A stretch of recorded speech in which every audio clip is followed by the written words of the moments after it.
7, 6, 5, 4, 3, 2, 1. Yeah! Boom.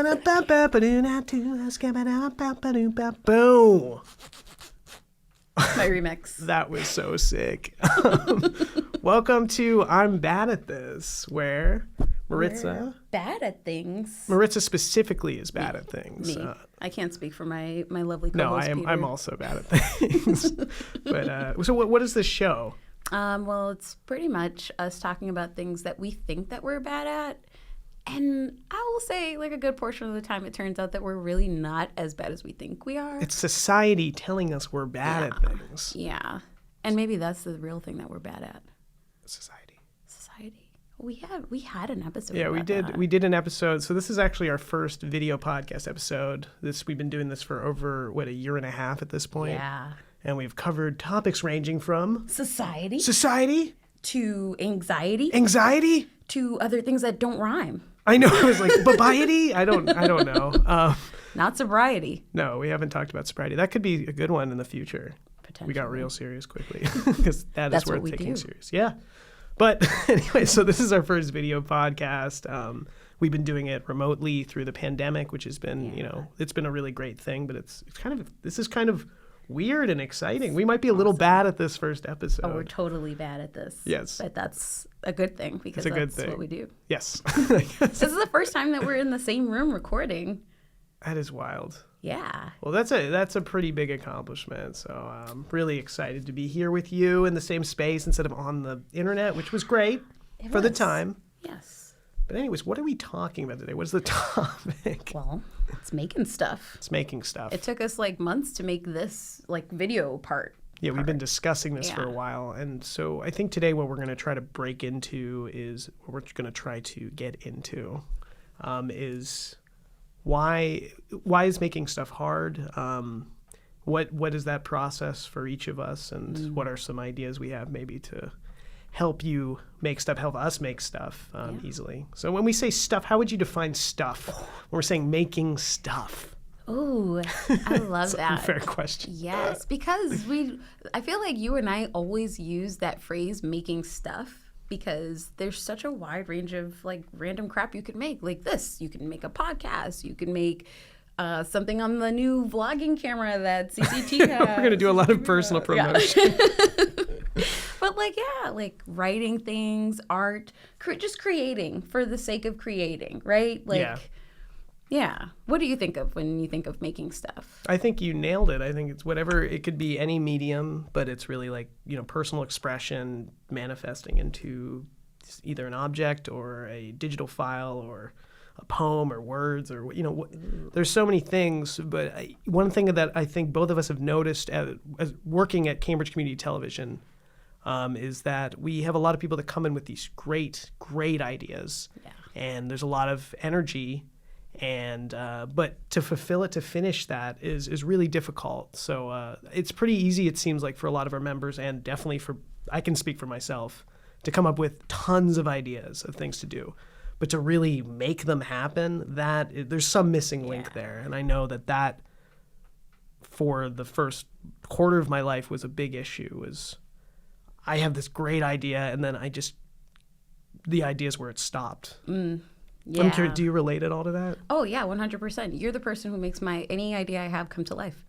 Well, you have been, for the most part, I will say. I mean, there have been times that I've written poetry and made some things, but a lot of that was when I started working here and with your encouragement. And also, I'm sorry, but because right we're bad back at at compliments, you, too. Yeah, I'm trying to, on screen, trying to figure out how to accept it. Thank you, right back at you. Thank you. We've been enabling each other in a nice way. That's a really nice... Positive enabling. Positive enablement, yes. We're good at that. We are good at that. And Cambridge Community Television is very good at that. I'll try not to do too many plugs, but I will be plugging Cambridge Community Television because you're either watching it or you're watching part like our channel or maybe our website, but sorry, continue talking. Cambridge.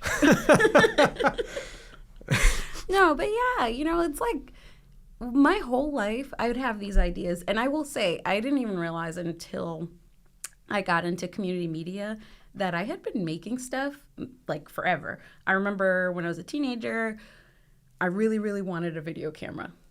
Had no like real ideas behind it, just really wanted one. And any chance I got, I would whip it out and I'd just be filming family members doing random things. And there are sayings now that we have that are like our family sayings. Like we make fun of my aunt, who I love dearly, but she has a tendency to tell these stories and it's so funny. And like there's this one clip from when I was like 16 and I just happened to be in the kitchen recording and she's like talking about something she saw on TV. And she says to him, "Son, what's wrong with you, son?" And that's like a thing now in our family. Saying now. Yeah, that's it's so so random. That's awesome. It's so cool. But yeah, we used to make crap randomly and, you know, like we would do interviews and stuff. And so like now my family's like, "Oh yeah, I see you on TV and like you've been doing this since you were very little." I guess before I had a camera in my hand, I'd be sitting with my brush doing the news, you know. Like, did you ever do little like radio shows on your tape recorder or anything like that? Absolutely. Awesome. We used to freestyle on Do you our have cell the phones. Tapes? No. Maybe we'll play them live one day. Never. No. Nope, they don't Never- exist. For some never reason, they don't seem to exist. I don't know. They got damaged, you know, in an the accident. big flood or whatever. But yeah, those are the kinds of things that I guess I've been making for my life. Wow.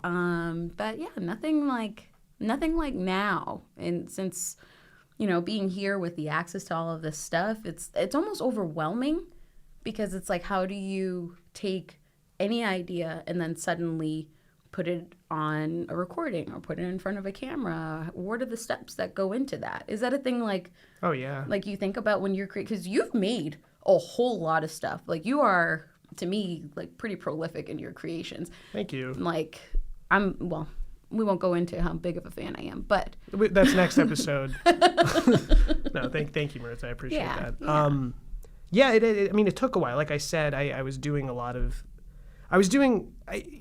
in the process of therapy and, you know, just learning about myself as I get older, I realized a lot of what I was doing for a large portion of my life was doing something for other people. Like, it's like my whole life goal to a point was not something like I was a cellist, and I'm pretty sure that I became a cellist because I wanted to please my mom, who I love. And I don't really, I'm saying this on air.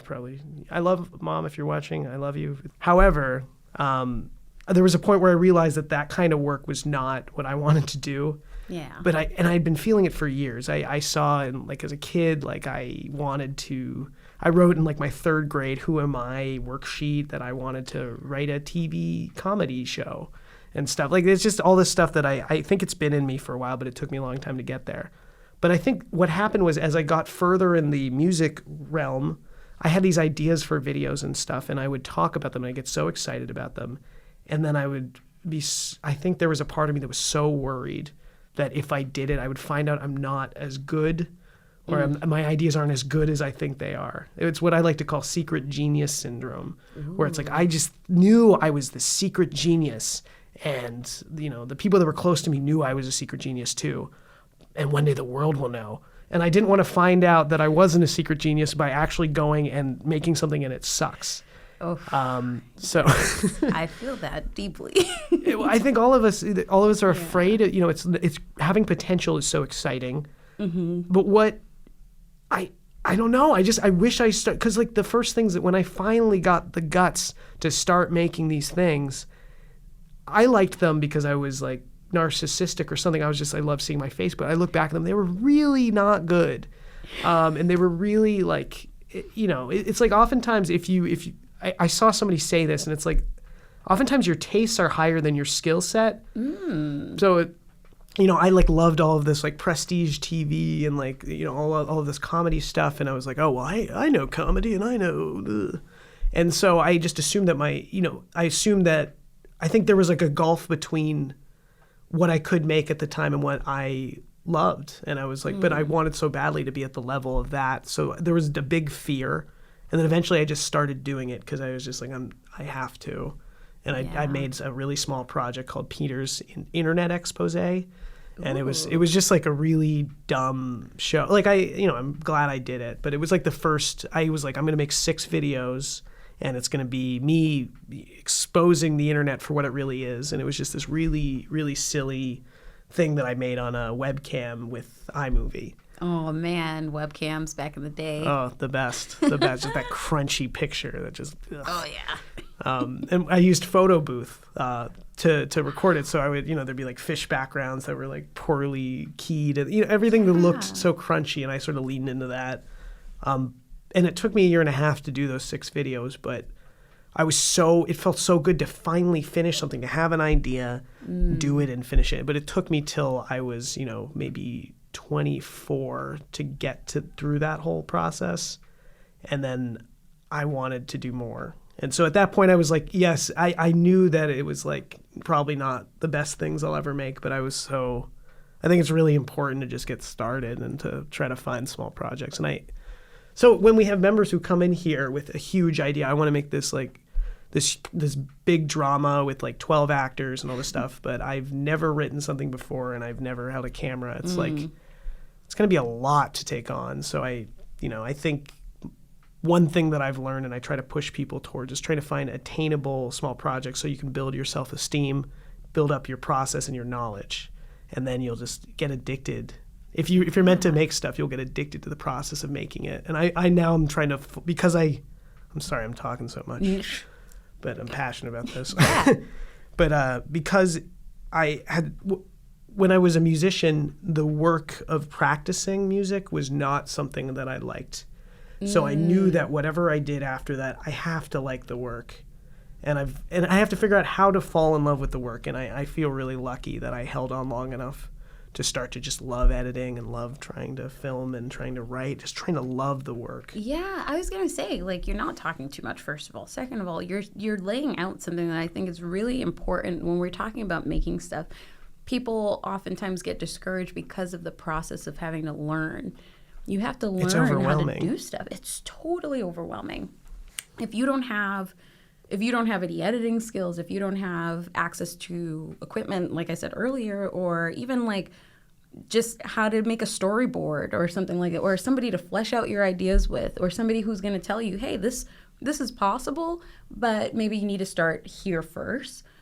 That's also a little discouraging, if you're not as passionate about it yet, right? Exactly. You have to Well, I think a lot of creative people are also very self-critical, very anxious, very like sensitive, thoughtful people. And I think it can get really discouraging because you're like, I have this brilliant idea.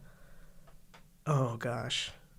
So you have that honeymoon period with the idea where you're like, oh, I've got this great idea for a film. And then, you start getting into the logistics of it. And then it's like, oh, this is a mountain. Yeah. And then people just kind of abandon it. But then at a dinner party or like at a party, they'll be like, oh, yeah. Your friend or your partner will be like, you should tell them your movie idea. Oh, my gosh. She's got this great idea for a film. Listen to it. And you're like, a little like, ugh. I don't want to tell you because it's not real yet. Yeah, exactly. Oh, geez. It's mine. Yeah. It's mine. So we just have these mountain ideas when we have never climbed a tiny hill yet. Oh my gosh, yeah. I was thinking about it as you were talking. I'm like, I actually used to write a whole lot. I used to write short stories. Well, yeah, I want to hear more about your writing and the stuff you've made. It's weird because I don't think of myself as I didn't think of myself as a creator until maybe the last couple of years. And that's largely in part to our friendship and the things that we've made together. Being here too. Yeah, it's this is such a creative space and everybody's making stuff. And I remember when I first started, I'm like, well, everybody's doing things and I'm just here posting on socials. But you were learning Photoshop, video editing, After Effects. You were, I don't know, I don't agree with that. Well, I'm mad at giving myself credit for things. But then, it's like, I'm looking through all of my old notebooks and I'm like, wow, there's kind of something here. There's something I could do. And then I started thinking about all of these random ideas I used to have with these characters that I would want to create. I could see the costumes and the setting. And it would just be just a 3-minute something. Just simply because I wanted to do the thing. And the more that I got into it, the more I would talk myself out of it. And I still haven't done any of those things because, well, mostly time. And that's just, I'm like, I just don't have time. But I think it's really important to make time for the things that you make, right? Like, and I said that in such a weird way, but like what I mean is like, I understood. right, yeah, like it's yours. It's something that's not necessarily for everybody. I have like two of those poetry videos I made. They're on YouTube. It is a private YouTube. Nobody has I the love links those. to that. I mean, Yeah, only like you and a select few people, but People it's in that the- like, yeah. yeah, because it's scary to expose yourself like that. That's you another know? big point, though. I mean, what is your fear with that? I think that's one thing a lot of people are afraid to show people what they make. And just as a counter argument, I understand why, and I get that, and I'm afraid, like, you know, even showing people close to me things that I'm working on, it's like, you don't want to see their disapproval or their, like, lack of interest when you're like, this is my heart. Yeah. But I think it's really inspiring to other people. But it's easy to be thin-skinned about it, and I personally am. But what is holding you back from sharing that kind of thing? I think it's definitely that, and I feel weird because I feel like it's my private, like, my creations are a part of me that I don't really show to the world, and it's almost like I want to keep that for me. You know maybe what I you mean? don't need to. Maybe that's not why you're doing it. Yeah, like I just want to express myself. But then at the same time, like when I do show people stuff that I made, it feels really nice to have that, like, whoa, this is cool. You made this? Like, I remember, like, I hadn't been talking to my mom so much for a while, and I sent her one of the poetry videos I made, and she was blown away. And she's like, oh, I already knew that you were, like, a creative, artistic person. This is awesome, and I'm so glad that you're doing this. And it was, like, one of those, like, I haven't talked to this lady in a while, and I still very much value her opinion. And it's significant because she's known me for, like, since, well, she's known me since I was a thing. But, like, but to not know me for so many years and to still see me, you know what I mean? So it made me feel like, okay, this is a part of me that I am putting into this, and she can see it. And if she can see it, then maybe I should share it with other people. Maybe it's not so bad to kind of expose your heart and be vulnerable, you know, because that's what I feel when I'm making something it's very much I'm putting my heart into it. Like, this is me. And it's not something that I would talk about in regular conversation. This is totally like my creative whatever. And it's a little weird to share because I don't tell people, oh yeah, sometimes I write stories about vampires and fairies and, like, you know, bad guys and whatever. I don't like. You write stories about bad guys? Sorry. Exactly. No, but no, there's different places for different kinds of things. Yeah. But I love what you said. I mean, I think, you know, you putting something personal out there occasionally, it actually helped you connect with somebody again. Yeah. And, like, that's so powerful. I think a lot of people, and I know, like, as your friend and coworker, like, I'm excited to see what you care about. You know what I mean? I think a lot of people would be. But I think as a personal therapy vehicle, I think creating stuff for yourself, I mean, I know a lot of people that paint and they don't share it. They paint because it just feels good, or they write, they have a diary, or I think there's something really special to having this place for yourself. I mean, and obviously at this workplace, you know, we really, if you use our stuff, we're going to put it on our channels. That's kind of the deal. But, and I think that's amazing too. But there's so many things that I've made that were either for just me or for an audience of one. I love artwork that's your entire audience is one person. It's like a birthday gift or something. I just think, that. well, didn't you make your sibling a video? I totally did. Created this huge heartfelt project, and I'm sorry if that's no, I forgot about that. But yeah, that stuff is awesome. That kind of like surgically, like, this is for you, and I'm gonna get you and make you love it, like, or like this because I care about you and I'm making this for you. That is cool to me. That was powerful. Thank you for reminding me of that. I totally forgot I did that, and that was like totally like raw. I forget the R word that I was gonna say just now, but it was very like second R word. Yeah, like just random maybe is the thing. It like because I took other people's cell phone videos. I had barely had any editing. I went to like one editing class with you. I mean, but you made it happen. I mean, what's so cool is that because you had the motivator of this timeline where it's like I have to get this done by a specific day because it is for that day, and you made it happen, and I remember you telling me it was received very well.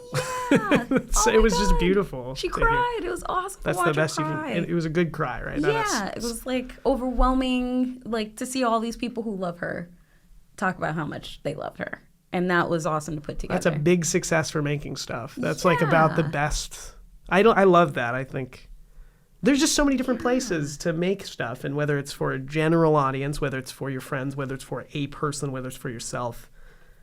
I have trouble understanding how people don't do it all the time, because it's like among one of the 3 big things I make sure I have in my life at all times, because having, like personal relationships, health, and creative projects. Those are like, gotta do those 3 things or I don't feel right. My therapist brought that up to me, that creativity is really important to me. It's like one of those things where I didn't even realize it. And that's why I go to therapy. And he's like, I'm not telling you anything new. I'm just repeating back to what you said. But creativity is important. And and I think for people like us, having the outlet to create things that are either just for us, maybe specifically for another person, for a general audience, like you said, those things help us kind of survive. And completely. Yeah. And know who you are. Yeah. You ever see Spirited Away? I don't think so. Okay, we'll stop in this tracks. But I think for us to understand ourselves, it's such a beautiful thing. And I view them as these like amazing diary entries. Even if nobody watches it, I find something that I made when I was 17, and I had a crush on somebody, and it was unrequited. How do you? Whatever. Yeah. One of those. But seeing that pain and remembering the sweetness of how that was overcame, it was just like you can open the chapters of your life up when you make stuff. When you leave breadcrumbs for yourself, I just think it's really special. Oh man, it is. Wow, so we're kind of good at making stuff, huh? Yeah, but it's always, I don't know, I guess the flaw with the name of this show is that, being bad or good is not like a objective thing. I think we probably have been bad and good at this many times. And I go through phases where I'm highly prolific and highly afraid to make stuff. I'm afraid of being disappointed by myself, or I think depending on where your self-esteem is. I know for me, when I'm having low self-esteem, it's hard to make stuff. But again, I think the scope, back to what I was saying at the beginning, it's like if I'm afraid of making a 20-minute documentary, that's a big freaking project. So maybe I'll make a 30-second video on my phone with my friend. And then it doesn't always work, but that's like my writer's block strategy is like, all right, I've been really scared of finishing something. I'm going to make something really small that's like fun, and then put that out and realize it's not so bad, and then it's easier to make a medium project, and then it's just feeding it at different sizes. You're kind of inspiring me right now. Yes! I just want you to know. Well, that's great. Because now I'm like, oh, okay, it doesn't have to be a huge undertaking. This doesn't have to. There is no such thing as a masterpiece. None of us are secret geniuses, but everybody's great. Except for us, Peter. We're secret geniuses. You'll find out, camera. But no, I think that there's a preciousness that can go into things, but it shouldn't go into everything you make. I mean, there's probably, for that project you made for your sister, it was like really heartfelt and important. You wouldn't want it to be clumsily made. And you had the timeline, you have the deadline, which is another way that helps projects finish. Yeah. But without a deadline, that kind of perfectionism can really, for me at least, it's really hard to complete stuff without a deadline or without, it's just like if you're being too perfectionist, it can really slow you down. So it's good to create external deadlines or to get other people in the process, because I think making stuff in a cave is really a problem. That's me. I make things that's in a lot caves of all that's the me time. too for years, until I realized that all my stuff was worse than a cave. And it's like I'm like, nobody can see this till it's perfect, and it's like it's not gonna get anywhere at a certain point unless you give it some light, show a friend, have people read through your script or watch what you make. I don't know. And I always also cherish when people share things that they made with me. Right. There we go. Yeah. They're showing what do you cherish about that? Why does that make you? I just feel, one, it's whoa, you trust me with something, because that's very vulnerable to me to, like I said, I'm taking something out of my brain, out of my heart, and I put it on whatever canvas, and you're letting me into you. And I think that's very, very awesome and intimate. Like, even if you're showing it to the whole world, if you're showing it to me specifically, I feel really cool about that. And I appreciate the work that goes into it, especially knowing now how much work it does take to get to a finished product, whether it's like the brainstorming process or even coming up with whatever concept. Like, I've had friends who really inspired me with their poetry, with their artwork, whatever. And I've made things because things have been shared with me. So yeah, I think that's beautiful. I think it's a beautiful thing. And I'm always like ready to like, oh, what is this? And I'm probably the worst at giving like critical feedback, because I just think it's awesome because you made it. you were somebody who like sees the soul of what a person's doing and is just so excited for it, and it's such a great energy to be around. So it's like, I don't know. I hope you feel comfortable to like, I don't know, share your stuff with other people, because I think I'm guessing there's more of that in other people than you. You know, it's easy, and I'm saying this to you and to me, because it's like it's easy to think people wouldn't value what you're doing, but I think a lot of people want to know who you are, and it's like a really special thing to be like, oh, she shared a poem with me, like that's so nice, and then like, yeah, they're gonna be really feel it and be excited. You know, I don't know. I think we should just be more encouraged to share and promote processing through creation, through making stuff, however that is, food, whatever you do, whatever you create. I think you should be excited to do it, because it's nice to have a sandbox to figure yourself out. Yes. Ooh, the creative sandbox. That's an idea. Make stuff, guys, because it's cool. It's the best. All right, we're getting told it's the time.